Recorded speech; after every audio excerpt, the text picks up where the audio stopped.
আসসালামু আলাইকুম and welcome to my channel. আশা করি আপনারা সবাই ভালো আছেন। আলহামদুলিল্লাহ আপনাদের দোয়ায় আমিও ভালো আছি। তো আজকে নতুন একটা ভিডিও নিয়ে চলে আসলাম গ্রাফিক ডিজাইনের। তো গ্রাফিক ডিজাইনের আজকের পর্বতে দেখব আমরা সিলেকশন টুলের কাজ। এই টুলটাকে বলা হয় সিলেকশন টুল। এই দেখেন সিলেকশন টুল বি, যদি বি প্রেস করেন দেখায়, যদি এখানে নিয়ে দেখেন সিলেকশন আর হলো বি, যদি আমরা যেই কোনো টুলের মধ্যে থাকি, যেমন সার্চ টুলে থাকলে যদি আমরা এই কিবোর্ড থেকে বি প্রেস করি তাহলে আমাদের এই সিলেকশন টুলে চলে আসবে। তো আমরা দুইটা কাজ শিখতে পারলাম। আমরা এইখান থেকে এইভাবে সিলেক্ট করতে পারি, বা আমরা কিবোর্ড থেকে বি সিলেক্ট করলো আমাদের এই সিলেকশন টুলটা আমরা পেয়ে যাব। তো সিলেকশন টুলের শর্টকাট হলো ভি। তো সিলেকশন টুলটা কাজ করে কি কাজ করে, তো দেখেন এখানে লেখা আছে, লিখে রাখছে আপনাদের জন্য, সিলেকশন টুল দিয়ে যে কোনো ধরনের অবজেক্ট সিলেক্ট করা হয় বা সিলেক্ট করা যায়।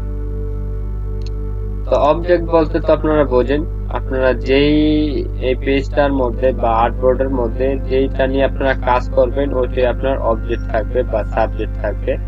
যেমন এই যে এটাকে যদি আমরা এখন ইচ্ছা করলে সিলেক্ট করতে পারি বা ইচ্ছা করলে আমরা নাড়াচাড়া করতে পারি। দেখেন আমরা ক্লিক করলাম, ক্লিক করার পরে দেখেন এখানে একটা অ্যাঙ্কর চলে আসছে, এখানে একটা অ্যাঙ্কর চলে আসছে, তারপর হলো এই যে দেখেন এখানে একটা অ্যাঙ্কর চলে আসছে, এই যে এখানে একটা অ্যাঙ্কর চলে আসছে। তো এগুলো হলো অ্যাঙ্কর, যে ছোট ছোট পয়েন্ট গুলো দেখতেছেন ওগুলো হলো অ্যাঙ্কর। তো এইগুলো আপনারা এইভাবে আপনারা সিলেক্ট করতে পারেন। যেমন দেখেন অ্যাঙ্কর দিয়ে যদি আমরা ক্লিক করি, তো এই যদি দেখেন এই অ্যাঙ্কর দিয়ে যদি আমি টান দিই তো এই কোণ ফুল আয়সা করতেছে। তো তারপরে যদি আপনারা এই উপর দিয়ে টান দেন, এখান থেকে আপনারা এটাকে রিসাইজ করতে পারবেন, বড় ছোট করতে পারবেন। তারপরে এই সিলেকশন টুল দ্বারা আপনারা যে কোনো জায়গায় এটাকে নিয়ে যেতে পারবেন আপনাদের কাজের সুবিধার্থে। তো এটার কাজ হলো সিলেকশন টুল দিয়ে যে কোনো ধরনের অবজেক্ট সিলেক্ট করা যায়। তো দেখুন এখানে একটা সিলেক্ট করতে পারলেন, যদি একটা কাজ হয় কিভাবে সিলেক্ট করবেন, এই কাজটা এইভাবে সিলেক্ট করবেন, যদি এই কাজটা এইভাবে সিলেক্ট করবেন। তো মূলত এটার এইভাবে সিলেক্ট করার কাজ। যদি এইভাবে দুটোটাকে একসাথে সিলেক্ট করতে চান তাহলে কি করতে হবে, দোনোটাকে একসাথে, এই দেখেন আমি যেভাবে সিলেক্ট করতেছি দোনোটাকে একসাথে এইভাবে আমরা ফ্রেমে নিতে পারি। ফ্রেমে নিলে আমার দুইটা একসাথে সিলেক্ট হয়ে যাবে।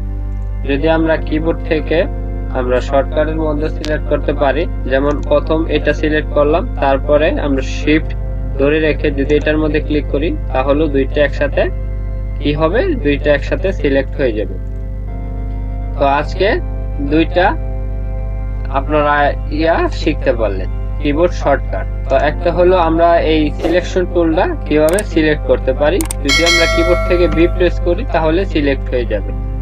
আর এই আমাদের আর্টবোর্ডে বা এই পেজের মধ্যে সবগুলাকে একসাথে সিলেক্ট করার জন্য আমাদেরকে কি করতে হবে, এই যে দেখেন এইভাবে টান দিতে হবে। যদি এইভাবে মাউস দিয়ে যদি না টান দেন তাহলে সিলেক্ট হবে না। আর যদি আরেকটা পদ্ধতি শিখাইছি, আর এটা হলো আপনার একটা অবজেক্টকে সিলেক্ট করবেন, অপর অবজেক্টের সিলেক্ট করার জন্য বা অপর দুই তিনটা অবজেক্ট যদি থাকে তাহলে আপনারা ওই মাঝের অপশনটাকে বাদ দিবেন কিভাবে, যেমন দেখেন আমার এই অপশনটাকে উপর তুলে দেই আর এই লেখাটাকে আমরা উপরে করে এটাকে ডুপ্লিকেট করব। তো ডুপ্লিকেট করবেন কিভাবে, কিবোর্ড থেকে অল্টটা চেপে রেখে দেখেন মাউস পয়েন্টটা কোন চেঞ্জ হচ্ছে, এটা মাউস পয়েন্ট চেঞ্জ হচ্ছে, দেখেন এই যে লেখার উপর নিলে চেঞ্জ, এখানে নিলে চেঞ্জ।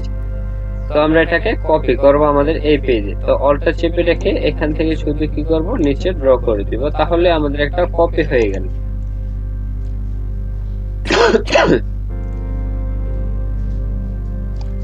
তো আমরা এই মিডল যে ইয়াটা আছে সিলেকশনের লেখাটা, এই লেখাটা আমরা বাদে শুধু এটাকে আর এটাকে সিলেক্ট করব। যদি আমরা এটার মধ্যে ক্লিক করি এটা সিলেক্ট হচ্ছে, এটার মধ্যে ক্লিক করলে এটা সিলেক্ট হচ্ছে। তো আমরা কি করতে পারি যে এইটা আর এইটা সিলেক্ট করব, মিডলেরটা আমরা সিলেক্ট করব না। তো এখান থেকে কি করতে পারেন, প্রথমে এটা সিলেক্ট করবেন, তারপরে শিখেছি শিফট চেপে রেখে আপনারা যেইটা সিলেক্ট করবেন, যেমন এটা সিলেক্ট করলে এটা হয়ে যাবে, আর যদি এটা সিলেক্ট করেন এটা হয়ে যাবে, আর যদি ডাবল ক্লিক করেন আর এটা ক্লিক করেন তাহলে সিলেক্ট ডিসিলেক্ট হয়ে যাবে। তো এইভাবে আপনারা সিলেক্ট করতে পারবেন, একটা গ্যাপ রেখে বা যে কোনো যেটা ইচ্ছা ওটাও দিতে পারেন। তো এটাই ছিল আপনার এই সিলেকশন টুলের কাজ। সিলেকশন টুলের কাজ তো আশা করি আপনারা বুঝছেন কিভাবে সিলেকশন করতে হয় বা একটা থেকে আরেকটা নিতে হয়। তো আমরা পরের পেজে চলে যাব, যেহেতু আমাদের সিলেকশন কাজ শেষ, সিলেকশন টুলের কাজ শেষ। তো আমাদের সিলেকশন টুলের কাজ শেষ। তো এখন আমরা দেখব ডাইরেক্ট সিলেকশন টুলের কাজ। তো ডাইরেক্ট সিলেকশন টুলের কাজটা দেখবে এখন। তো ডাইরেক্ট সিলেকশন টুলটা আপনারা দেখতে পাচ্ছেন স্ক্রিনে। তারপরে হলো ডাইরেক্ট সিলেকশন টুলের বর্ণনা দেওয়া আছে। তো ডাইরেক্ট সিলেকশন টুল দিয়ে অ্যাঙ্কর পয়েন্ট সিলেকশন করা হয় এবং ডাইরেক্ট সিলেকশন টুল দিয়ে একসাথে একাধিক অ্যাঙ্কর পয়েন্ট সিলেক্ট করা যায়। তো ডাইরেক্ট সিলেকশন টুল আর হলো গ্রুপ সিলেকশন টুল সেমলি। তো প্রথমে আমরা ডাইরেক্ট সিলেকশন টুল দ্বারা বুঝবো, বোঝার পরে ওই গ্রুপ সিলেকশন টুল দ্বারা আপনারা বুঝতে পারবেন। এটা ডাইরেক্ট সিলেকশন টুল দ্বারা বুঝলেই বুঝতে পারবেন। আর ডাইরেক্ট সিলেকশন টুলের শর্টকাট হলো এ। তো আমি একটা নতুন পেজ নিয়ে নিই এই ডাইরেক্ট সিলেকশন টুল দ্বারা দেখানোর জন্য। আর আপনারা যেহেতু অ্যাঙ্কর পয়েন্ট গুলো আপনাদের দেখাইছি, সিলেকশন টুলের সময় দেখাইছি, ডাইরেক্ট সিলেকশন টুলের সময় অ্যাঙ্কর পয়েন্ট গুলো একটা, আর হলো সিলেকশন টুলের সময় যেটা দেখেন ওটা হলো আরেকটা সিলেকশন, আরেকটা অ্যাঙ্কর পয়েন্ট। তো এখন দেখেন আমি এখন রেক্টেঙ্গেল এঁকে নিব, ওভাল এঁকে নিব, স্টার, তারপরে হলো পলিগন টুল, এগুলো এঁকে নিব। এগুলো দ্বারা আপনাদেরকে দেখিয়ে দেব কোনটা কিভাবে কাজ করে, কিভাবে ডাইরেক্ট সিলেকশন টুল কাজ করে।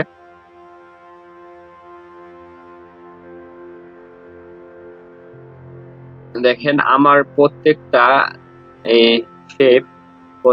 শেপ একুরেট হচ্ছে, কারণ আমি এটা শিফট ধরে রেখে আমি যেহেতু এগুলা করতেছি তাই জন্য এরকম দেখেন। এখন আমি শিফটে ক্লিক করলাম, শিফটে ক্লিক করার পর আমাকে এরকম চলে আসলো।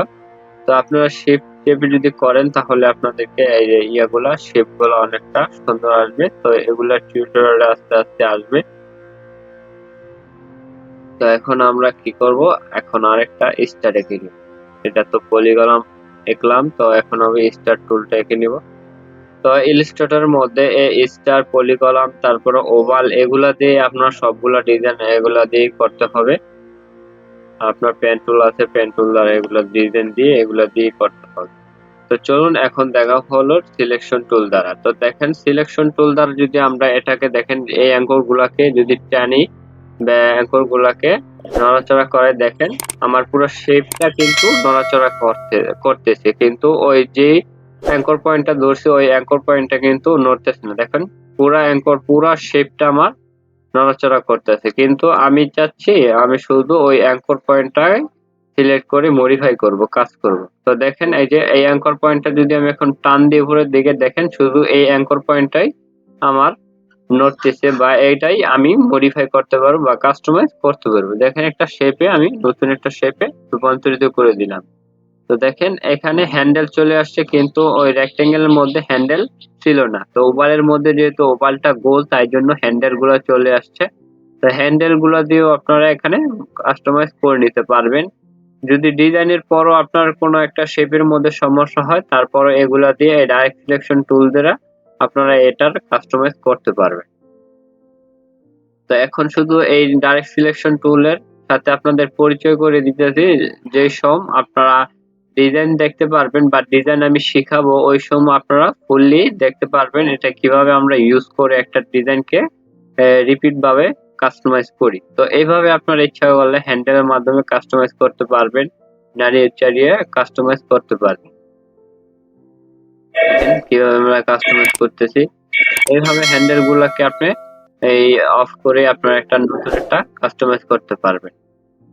তারপরে যদি আপনাকে এই শেপটাকে আপনি ব্যাক আনতে চান তো আপনাকে কি করতে হবে, কন্ট্রোল জেড দিবেন, তাহলে আপনার আগের ফর্মে চলে আসবে। যেহেতু আমি দেখেন এখন কন্ট্রোল জেড দিতেছি, জেড দেওয়ার পরে আমার আগে যে অবস্থায় ছিল এই সার্কেলটা বা ওভালটা সেই অবস্থায় ফিরিয়ে চলে আসছে। তো এখন যদি আমি একটা পাতার ডিজাইন দিই তো দেখি ডিজাইনটা উপরের দুইটা হ্যান্ডেল আমি অফ করে দিয়েছি, নিচের এই তিনটা আমি তিনটা অ্যাঙ্কর একসাথে সিলেক্ট করব। তো একসাথে এইভাবে সিলেক্ট করব। সিলেক্ট করার পরে আমার কিবোর্ড থেকে অ্যারো কি আছে, ডাউন অ্যারো কি, ওই অ্যারো কিটা আমি ডাউনের নিচের দিকে আমি ক্লিক করতেছি। ক্লিক করার পরে দেখেন অনেকটা লম্বা হয়ে গেছে, অনেকটা সুন্দর হয়ে গেছে, এটা সুন্দর একটা শেপে পরিণত হয়ে গেছে। তো এখন যদি আমি পলিগন টুলের মধ্যে এটার কাজ করি, দেখেন প্রতিটা অ্যাঙ্করের মধ্যে আমরা ইচ্ছা করলে কাজ করতে পারি। প্রতিটা অ্যাঙ্করের মধ্যে গেলে দেখেন একটা বিন্দু আছে, ওই বিন্দু দ্বারা যদি আমরা উপরে নিচে দেই, দেখেন অনেকটা সুন্দর একটা শেপ হয়ে গেছে। তো কন্ট্রোল জেড দিয়ে আমরা কন্ট্রোল জে দিয়ে কন্ট্রোল প্লাস দিয়ে আমরা জুম করে নিলাম। জুম করার পরে দেখেন আমরা এখন দেখেন শুধু এই একটা অ্যাঙ্কর আমি সিলেক্ট করলাম, একটা অ্যাঙ্করে আমরা ইচ্ছা করলে কাস্টমাইজ করতে পারবো। যে অ্যাঙ্কর মধ্যে দিবেন ওটাই ইচ্ছা করলে আপনারা কাস্টমাইজ করে নিতে পারবেন এই ডাইরেক্ট সিলেকশন টুল দ্বারা। এটা আপনার একটা শেপকে রিপিট ভাবে বা একটা শেপকে সুন্দরভাবে ডিজাইন করতে পারবেন। যদি কোনো দেখেন স্টারটাকে আমি কোনো কিছু করলাম না, শুধু এখানে একটু কাজ করে আমরা একটা নতুন ডিজাইনে পরিণত করে দিলাম। স্টারটাকে কিভাবে একটা সুন্দর ডিজাইনে পরিণত করলাম। তো দেখি এখন আর ডিজাইন করি। আমরা তো ওই বিন্দু দিয়ে আমরা ডিজাইনটা করলাম। এখন আমরা করবো কি, আমার যে অ্যাঙ্কর পয়েন্ট গুলো আছে ওই অ্যাঙ্কর পয়েন্ট গুলো আমরা সরিয়ে দেখবো ডিজাইন গুলা কেমন হয়। আপনারা এইভাবে আপনারা সিম্পল ভাবে ডিজাইন তৈরি করে নিতে পারবেন। দেখেন শুধু আমি কি করলাম, একটা ডিজাইন, একটা লোগো, একটা ডিজাইন পরিণত হয়ে গেল, সুন্দর একটা ডিজাইনে পরিণত। তো এইভাবে আপনারা এই ডাইরেক্ট সিলেকশন টুল দ্বারা এইভাবে কাজ করে ডিজাইনও করতে পারবেন শেপ আকার দিয়া। তারপরে কোনো সময় যদি কাজ করা হয় ওটা দিয়েও করতে পারবেন। আর গ্রুপ সিলেকশন টুল একই কাজ করে, শুধু গ্রুপের মধ্যে যে গ্রুপ থাকবে ওই গ্রুপের মধ্যে যে কোনো গ্রুপের মধ্যে অনেকগুলো শেপ থাকবে, ওই শেপটাকে যে কোনো একটা শেপটাকে আপনি পরিবর্তন করতে পারেন। যেমন যেমন এই সিলেকশন টুল দ্বারা করতে গেলে সবগুলো একসাথে হয়ে যাবে। তো প্রথমে আমরা এইগুলো এই সবগুলো আর কি একটা ডিজাইন, তো ডিজাইন দুইটা করে গ্রুপ, আমার যে শেপগুলো দেখতেছেন এই ইয়াতেই এগুলো একটা একটা করে গ্রুপ, আর যেগুলো আবার করবো আমি আলাদা গ্রুপ। তো দেখেন সবগুলো একসাথে হলে একটা একটা একটা সিলেকশন হয়। তো গ্রুপ করবেন কিভাবে, রাইট বাটন ক্লিক করবেন, রাইট বাটন ক্লিক করার পরে মাউসের রাইট বাটন ক্লিক করার পরে হয়ে যাবে গ্রুপ। তো এখন আমরা যদি গ্রুপের বা আমরা সিলেক্ট করতে পারি, দেখেন সেম ওই আগের ভাবে আপনারা ডাইরেক্ট সিলেকশন টুল দ্বারা যেভাবে সিলেক্ট করবেন সেম একই ভাবে সিলেক্ট হবে, কিন্তু এটার মধ্যে একটা ভিন্ন। আপনারা যদি কোনো সময় ডিজাইন করে ফেলেন, ডিজাইন করার পরে দেখবেন গ্রুপ হয়ে থাকবে, গ্রুপ করে রাখবেন যেহেতু ডিজাইনটা সমস্যা না হয় কোনো সময়। তো তারপরে যদি ওই ডিজাইনের ভিতরে কিছু একটা মডিফাই করা লাগে, ওই গ্রুপ সিলেকশন টুল দ্বারা আপনারা শুধু ওই ডিজাইনটার মধ্যে ক্লিক করবেন, ক্লিক করার পরে এটাকে মডিফাই করতে পারবেন। ডাইরেক্ট সিলেকশন টুল দ্বারা করতে পারবেন। ডাইরেক্ট সিলেকশন টুলের থেকে বেটার হবে গ্রুপ থাকলে, যদি অনেকগুলো শেপ একসাথে থাকে, অনেকগুলো ডিজাইন একসাথে থাকে, গ্রুপ আকারে থাকে, তো ওইটার মধ্যে আপনারা এই গ্রুপ সিলেকশন টুল দ্বারা করলে অনেকটা বেটার হবে। যেমন দেখেন আমি যেটার মধ্যে ক্লিক করতেছি শুধু ওই শেপটাই আপনার ডিজাইন হয়ে যেতে, আর ডাবল ক্লিক করলে পুরো শেপটাই একসাথে চলে আসছে। দেখেন পুরো শেপটা একসাথে আমরা নাড়াচাড়া করতে পারতেছি, কিন্তু এটা কিন্তু গ্রুপস আছে, এটা বললাম গ্রুপের মধ্যেই। যদি আপনি সিলেকশন টুল দ্বারা করেন, দেখেন সিলেকশন টুল দ্বারা করলে সবগুলো একসাথে নড়াচড়া করবো, কিন্তু ওই গ্রুপ সিলেকশন টুল দ্বারা যদি করেন আপনার যেই শেপটার মধ্যে কাজ করবেন শুধু ওইটার মধ্যেই আপনারা কাজ করতে পারবেন। তো এটা হলো গ্রুপ সিলেকশন টুল দ্বারা একটা ভালো একটা বেনিফিট পাবেন। আর ডাইরেক্ট সিলেকশন টুল আর হলো এই গ্রুপ সিলেকশন টুল সেম একই কাজ করে, শুধু ওই গ্রুপের মধ্যে গ্রুপ সিলেকশন টুলটা অনেক ভালো কাজ করে। তো আপনারা ইচ্ছা করলে এই গ্রুপ সিলেকশন টুল এবং এই ডাইরেক্ট সিলেকশন টুল দ্বারা আপনারা ভালো ভালো ডিজাইন করতে পারেন আশা করি। তো আশা করি আপনারা বুঝতে পারছেন সিলেকশন টুল কি বা গ্রুপ সিলেকশন টুল কি বা এই ডাইরেক্ট সিলেকশন টুল কি।